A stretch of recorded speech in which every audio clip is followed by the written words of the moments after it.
Hello again, guys, and welcome to episode 3 of Booked with the Cook.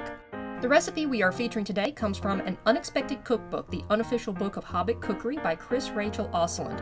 Hopefully I didn't butcher her name like I did last time. As usual, I'll leave an Amazon link to this book in the description below, as well as a link to her website where you can find the recipe itself.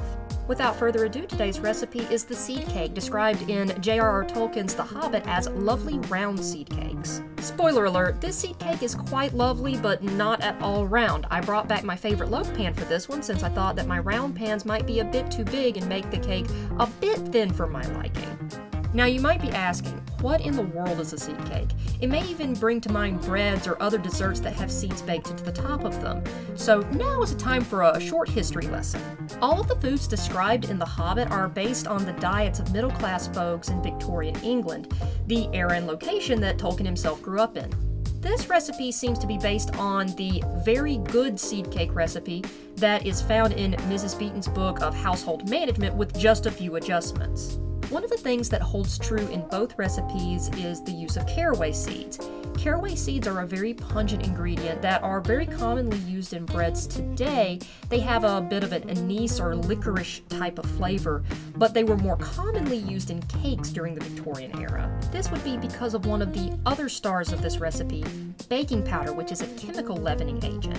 Now, baking soda, baking powder's primary component, has been around since the mid-1800s, and it didn't take us very long to start mixing it with baking powder's other primary ingredient, cream of tartar. All of this is very recent history. Prior to this, simply whipping egg whites or yeast were some of the only leavening options that you had. The one relatively common chemical leavener that had been around since about the 1700s was pearl ash, which has a very strong metallic flavor that is extremely difficult to disguise. I explain all that to say this is why caraway and other strong flavors were incorporated into Victorian sweets. What we're seeing here is a transitional period between the use of very strongly flavored chemical leaveners and more neutral flavored ones like baking powder. Fun fact, you actually had to get chemical leavening agents like baking powder at a chemist shop or a pharmacy instead of a grocery store like you would today. Another reason I'm explaining this is because I won't be using caraway seeds in this recipe because my husband hates that flavor. So instead, I'll be using poppy seeds. Feel free to make substitutions as you like in this recipe. It might take some experimentation, but you'll eventually find something that you really like. Speaking of ingredients, you'll also need 2 cups or 250 grams of flour.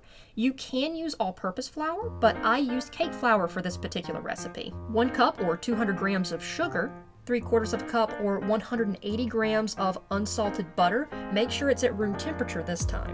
1 teaspoon of salt, 4 large eggs that are at room temperature, 1/4 cup or 30 grams of almond meal. This is actually a pretty common ingredient in Victorian British cooking. 1/4 cup or 60 milliliters of whole milk.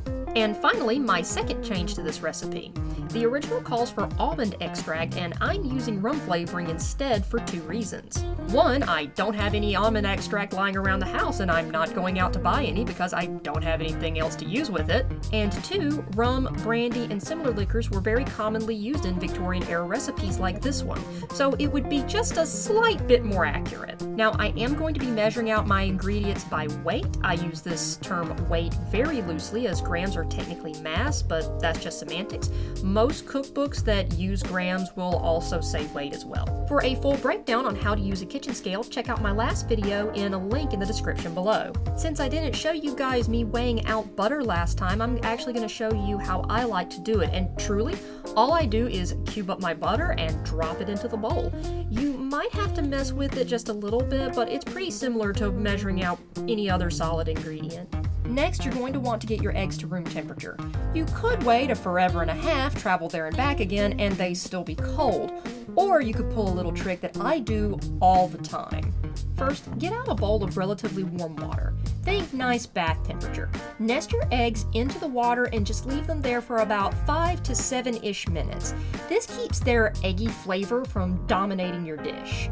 Next, cream together your butter, eggs, and sugar. You'll notice that mine isn't getting very thick here, and that's because I screwed up and mixed my sugar into my flour mixture. I'm not perfect, guys. I make the mistakes, so you don't have to. Lesson learned. Follow instructions. The good news is that I don't think it really made all that much of a difference. Whip that together as best you can, then whisk together your dry ingredients. But remember, not the sugar. And include in the dry ingredients mixture your preferred seeds. Once you've got that good and combined, go ahead and blend the two mixtures together along with your milk and your flavoring. Nothing special about this step either, just blend away until you have a nice cake or brownie batter consistency. Now get out your favorite pan, and instead of greasing it with our typical cooking spray, we're going old school by buttering our pan. Cooking sprays weren't really introduced until the late 50s, which means they are completely anachronistic to the time period that we're going for. Get that pan good and buttered up, and take care to get some down in the corners. If you do this right, the cake will come right out of the pan. Once you finish buttering, go ahead and pour your batter in. This stuff will be pretty thick, so you'll probably need a spatula to get it all in there. After it's poured in, smooth it out and make sure your oven is preheated to 350 degrees Fahrenheit. If it's good to go, pop that little guy in for 50 to 55 minutes. My oven tends to run a bit cool, so mine was done closer to the 55-minute mark. You'll know it's completely done when you insert a toothpick and it comes out clean. When it's time to take it out of the oven, we're not quite done yet. Just leave it in the pan to cool for about 20 minutes or so. This allows the cake to contract and pull away from the sides of the pan. After that 20 minutes is up, turn the cake out onto a wire rack to cool completely. Once it's cool, it's ready to cut and enjoy.